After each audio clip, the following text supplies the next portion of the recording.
అంశాలు అంటే 5 అంశాలు పెట్టారు. ఈ 5 అంశాల్లో మొదటగా పెట్టింది ఏంటంటే పని కోరిన ప్రతి కుటుంబానికి ఒక ఆర్థిక సంవత్సరంలో 100 రోజులు కల్పించబడుతుంది అని పెట్టారు. రెండోది ఏంటంటే పని కోరిన 15 రోజులు పని ఇస్తామన్నారు. ఆడ మగ సమాన వేతనం అన్నారు. మూడోది. నాలుగోది ఏంటంటే యంత్రాలు పనిముట్లు ఉపయోగించకూడదు. అంటే మనుషులే చేయాలి. మనుషులకు సాధ్యం కాని పనులు కొన్ని ఉంటాయి, అవి మాత్రమే పర్మిషన్తో చేయాలి.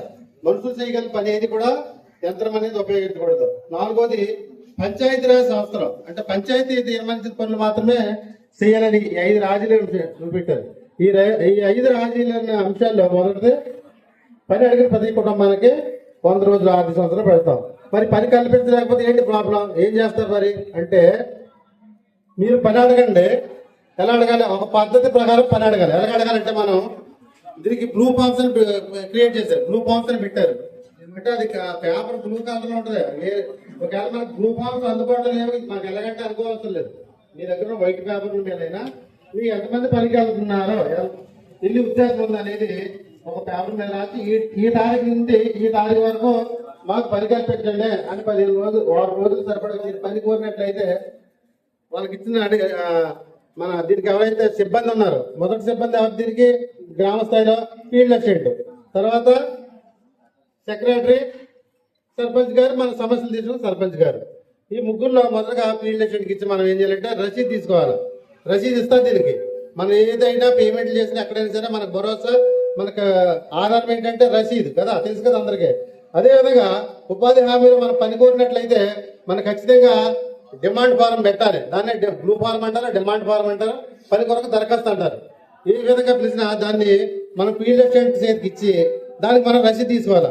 రసీదు తీసుకున్నటువంటి 15 రోజుల లోపల పని పెట్టాలని చట్టం చెబుతుంది. ఈ 15 రోజుల్లో పనులు పెట్టకపోతే దాని పర్యవసానం ఏంటంటే మీకు చేసిన మీరు పని చేసిన పనిలో రోజుకు వేతనం ఎంత ఇచ్చారు? ఈ రోజుని 307 రూపాయలు ఇచ్చారు. ఈ 307 రూపాయల్లో సగం వేతనం మేము చట్టం ద్వారా భరిస్తాం. ఎందుకంటే మీరు పని హామీ ఇచ్చాము, ఈ పని మేము నిలబెట్టుకోలేకపోతున్నాం కాబట్టి దాని పర్యవసానంగా మీకు నిరుద్యోగ భృతి ఇస్తాము అని చట్టం చెప్తుంది. అందుచేత మాకు పని పెట్టలేదు అనే సమస్య లేదు ఇందులో. మనం ఒక పద్ధతి ప్రకారం పని కోరుకోవాలి, ఆ పద్ధతి ప్రకారం అడగాలి. మంచిగా ఖచ్చితంగా పని పెడతారు. ఓకేనండి. రెండోది ఒకవేళ మన పాత్ర కూడా ఉంది ఇందులో. ఏంటంటే మనం పని చేయాలంటే 5 అంశాలు అంటే 5 అంశాలు పెట్టారు. ఈ 5 అంశాల్లో మొదటగా పెట్టింది ఏంటంటే పని కోరిన ప్రతి కుటుంబానికి ఒక ఆర్థిక సంవత్సరంలో 100 రోజులు కల్పించబడుతుంది అని పెట్టారు. రెండోది ఏంటంటే పని కోరిన 15 రోజులు పని ఇస్తామన్నారు. ఆడ మగ సమాన వేతనం అన్నారు. మూడోది. నాలుగోది ఏంటంటే యంత్రాలు పనిముట్లు ఉపయోగించకూడదు. అంటే మనుషులే చేయాలి. మనుషులకు సాధ్యం కాని పనులు కొన్ని ఉంటాయి, అవి మాత్రమే పర్మిషన్తో చేయాలి. మనుషులు చేయగలిగిన పని ఏది కూడా యంత్రం అనేది ఉపయోగించకూడదు. నాలుగోది పంచాయతీరాజ్ సంస్థలు అంటే పంచాయతీ తీర్మానించిన పనులు మాత్రమే చేయాలని 5 రాజీలు చూపెట్టారు. ఈ 5 రాజీల అంశాల్లో మొదటిది పని అడిగిన ప్రతి కుటుంబానికి 100 రోజులు ఆర్థిక సంవత్సరం పెడతాం. మరి పని కల్పించలేకపోతే ఏంటి ప్రాబ్లం? ఏం చేస్తారు మరి అంటే మీరు పని అడగండి. ఎలా అడగాలి? ఒక పద్ధతి ప్రకారం పని అడగాలి. ఎలా అడగాలంటే మనం దీనికి బ్లూ ఫామ్స్ అని క్రియేట్ చేశారు. బ్లూ ఫామ్స్ అని పెట్టారు. అంటే అది పేపర్ బ్లూ కలర్ లో ఉంటుంది. ఒకవేళ మనకు బ్లూ ఫామ్స్ అందుబాటులో లేవు, మనకు ఎలాగంటే అనుకోవాల్సిన లేదు. మీ దగ్గర వైట్ పేపర్ మీదైనా మీరు ఎంతమంది పనికి వెళ్తున్నారో ఇల్లు ఉద్దేశం ఉంది అనేది ఒక పేపర్ మీద రాసి ఈ తారీఖు నుండి ఈ తారీఖు వరకు మాకు పని కల్పించండి అని 15 రోజులు 6 రోజులు సరిపడా పని కోరినట్లయితే వాళ్ళకి ఇచ్చిన మన దీనికి ఎవరైతే సిబ్బంది ఉన్నారో మొదటి సిబ్బంది ఎవరు దీనికి గ్రామ స్థాయిలో ఫీల్డ్ అసిస్టెంట్, తర్వాత సెక్రటరీ, సర్పంచ్ గారు, మన సమస్యలు తీసుకున్న సర్పంచ్ గారు. ఈ ముగ్గురులో మొదటగా ఫీల్డ్ అసిస్టెంట్కి ఇచ్చి మనం ఏం చేయాలంటే రసీదు తీసుకోవాలి. రసీదు ఇస్తాం. దీనికి మనం ఏదైనా పేమెంట్లు చేసినా ఎక్కడైనా సరే మనకు భరోసా, మనకు ఆధారం ఏంటంటే రసీదు కదా, తెలుసు కదా అందరికీ.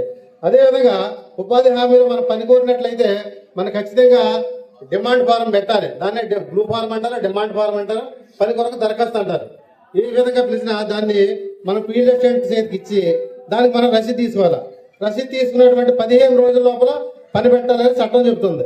ఈ 15 రోజుల్లో పనులు పెట్టకపోతే దాని పర్యవసానం ఏంటంటే మీకు చేసిన మీరు పని చేసిన పనిలో రోజుకు వేతనం ఎంత ఇచ్చారు? ఈ రోజు 307 రూపాయలు ఇచ్చారు. ఈ 307 రూపాయల్లో సగం వేతనం మేము చట్టం ద్వారా భరిస్తాం. ఎందుకంటే మీరు పని హామీ ఇచ్చాము, ఈ పని మేము నిలబెట్టుకోలేకపోతున్నాం కాబట్టి దాని పర్యవసానంగా మీకు నిరుద్యోగ భృతి ఇస్తాము అని చట్టం చెప్తుంది. అందుచేత మాకు పని పెట్టలేదు అనే సమస్య లేదు ఇందులో. మనం ఒక పద్ధతి ప్రకారం పని కోరుకోవాలి, ఆ పద్ధతి ప్రకారం అడగాలి, అంతే ఖచ్చితంగా పని పెడతారు. ఓకేనండి. రెండోది ఒకవేళ మన పాత్ర కూడా ఉంది ఇందులో. ఏంటంటే మనం పని చేయాలంటే కూడా నమస్కారాలు తెలియజేసుకుంటూ మరి దీనిని మీ గ్రామం యొక్క గ్రామ పటం టిఆర్ఏ మ్యాప్ అంటాం. అంటే గ్రామ భాగస్వామ్య పటం అని అర్థం. అంటే ఈ యొక్క గ్రామాల్లో మరి ఎక్కడ ఎవరి హౌసులు ఉన్నాయి, ఏ గుడులు ఉన్నాయి, ఏ రోడ్లు ఉన్నాయి, ఏ చెరువులు ఉన్నాయి, గ్రామం యొక్క విస్తీర్ణం ఎంత ఉంది, ఈ యొక్క గ్రామంలో ఉన్నటువంటి వనరులు ఏమున్నాయి, ఆ వనరులను సద్వినియోగం చేసుకోవడానికి మనకున్న చట్టాలలో మనకున్న పథకాలలో ఇప్పటి వరకు మనం చెప్పుకున్నటువంటి ఉపాధి హామీ చట్టం, ఉపాధి హామీ పథకం ఏ విధంగా ఉపయోగపడుతుందనేది ఒకసారి అనుసంధానం చేసుకోవడానికి ఈ యొక్క టిఆర్ఏ మ్యాప్ అనేది మనకు ఉపయోగపడుతుంది. అంటే మనం ఇప్పటి వరకు తెలుసుకున్నాం కదా, అనేక పనులు ఉన్నాయి. మరి ఉపాధి హామీ పథకం ద్వారా 60-40 రేషియో ఉంది. మరి ఉపాధి హామీ వేతనదారులకు ఎక్కువ పని కల్పించాలి అంటే ఆ పని కల్పించడం ద్వారా గ్రామానికి వచ్చేటటువంటి మరి 40% మెటీరియల్ కూడా గ్రామాభివృద్ధికి ఉపయోగపడుతుందని మనం చెప్పుకోవడం జరిగింది. అంటే గ్రామ విస్తీర్ణాన్ని బట్టి గ్రామాల్లో ఉన్నటువంటి వర్కులన్నింటినీ కూడా గుర్తించడానికి ఈ యొక్క టిఆర్ఏ మ్యాప్ అనేది ఉపయోగపడతా ఉంది. అంటే గ్రామ విస్తీర్ణాన్ని మనం చూసినట్లయితే గ్రామంలో రైతులకు సంబంధించినటువంటి పొలాలకు సంబంధించి పంట కాలువలు, పంట పొలాలు, అదేవిధంగా SC/ST బీడు భూములు, అదేవిధంగా ఖాళీగా ఉన్నటువంటి రైతుల యొక్క పంట పొలాలు ఖాళీగా ఉండి మరి పండ్ల తోటలు ఈ యొక్క మనం ఒక అంచనా వేసుకుని అలాంటి పనులన్నిటినీ కూడా పని దినాలకు సంబంధించి పని దినాలకు కావలసినటువంటి పనులన్నిటినీ కూడా గుర్తించుకోవాల్సినటువంటి బాధ్యత మన గ్రామ ప్రజలందరి పైన ఉంది. ఇందాక మీరు చెప్పారు, నేను మొదట్లోనే మాకు 30 రోజులు 40 రోజులు మాత్రమే మా జాబ్ కార్డు కుటుంబానికి పని వస్తుంది, 100 రోజులు ఏ కుటుంబానికి కూడా పని రావట్లేదు అని. అంటే ఉపాధి హామీ చట్టంలో మీకు కల్పించబడినటువంటి హక్కులతో పాటు బాధ్యతలు కూడా మరి ఇవ్వడం జరిగింది. మరి ఆ బాధ్యతలు కూడా చేయాలంటే పనులు 100 రోజుల పని కావాలి అంటే మీరు పనులను కూడా గుర్తించుకునేటటువంటి బాధ్యత మీపై ఉంది. కాబట్టి ఎక్కువ పనులను గుర్తించి గ్రామానికి ఉపయోగపడే విధంగా మీరందరూ సహకరించాలని కోరుతున్నాం. మరి ఒక చిన్న సమాచారాన్ని అందరూ సహకరించినందుకు మీ అందరికీ ధన్యవాదాలు తెలియజేసుకుంటూ కార్యక్రమాన్ని ముగిస్తా ఉన్నాం. తదుపరి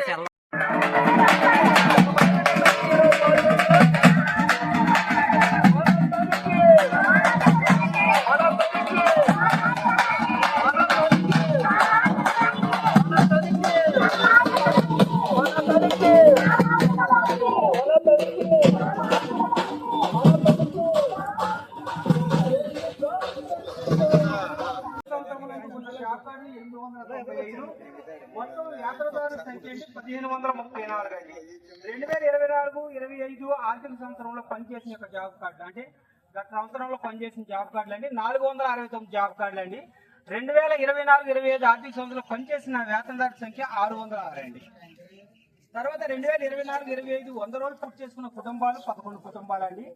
వారికి ఒక రోజు సగటుగా వేతనం చెల్లించింది 273 13 పైసలు. తర్వాత ఇప్పుడైతే మనం 307 రూపాయల వరకు పని చేయించుకోవచ్చు అండి, పని చేయవచ్చు. దానివల్ల ఏంటంటే 273 వల్ల మనకి ఎంత లాస్ అయిందండి? అయ్యోకు 17 రూపాయలు అయ్యోకు 7 24 రూపాయలు లాస్ అయ్యాయి. తర్వాత అండి ఈ గ్రామ యొక్క పనులు ఎవరండి బ్లాక్ ప్యాంటేజ్ పనులు ఉందండి. మొత్తం ఇక్కడ పనులు అండి 58 పనులు జరిగినాయండి. ఉపాధి హామీ పథకం అండి వాటికి పనులు అండి బ్లాక్ ప్లాంటేషన్ అంటే రోడ్డుకి ఇరువైపు మొక్కలు నాటాలి సార్. చెరువు గడ్డ కానీ లేకపోతే